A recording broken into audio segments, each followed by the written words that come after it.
Hello மக்களே, this video sponsored by Bymod shopping.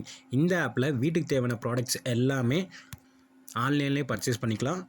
Door டெலிவரியும் உண்டு.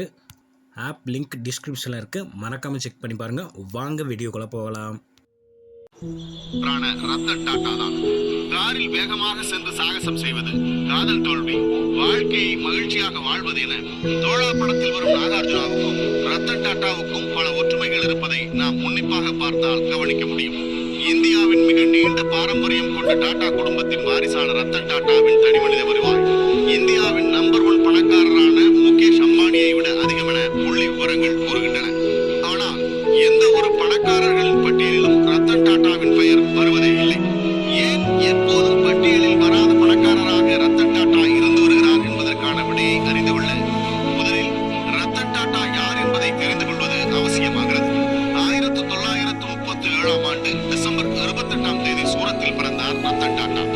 இந்தியாவின் மாபெரும் தொழில் சாம்ராஜ்யமான டாடா குடும்பத்தில் பிறந்த ரத்தன் டாடாவின் பால்ய பருவம் கடும் வேதனைகளையும் அவமானங்களையும் சந்திக்க வேண்டியதாக இருந்தது. டாடா சாம்ராஜ்யத்தை நிர்மாணித்த ஜாம்ஷெட்ஜி டாடாவின் மகன் ரத்தன்ஜி டாடாவின் வளர்ப்பு மகனான நாவல் டாடாவுக்கும் டாடா குடும்பத்து பெண்ணான சோனு டாடாவுக்கும் திருமணம் நடத்தி வைக்கப்பட்டது.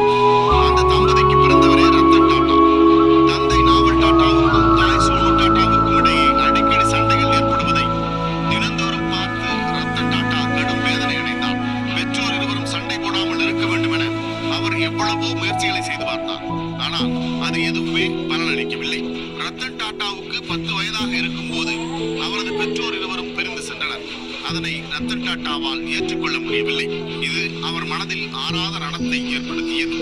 தாய் பாசத்திற்கு ஏங்கிக் கொண்டிருந்த ரத்தன் டாடாவிற்கு அவரது பாட்டி நவாஜ்பாய் டாடா இன்னொரு தாயாகவே மாறினார்.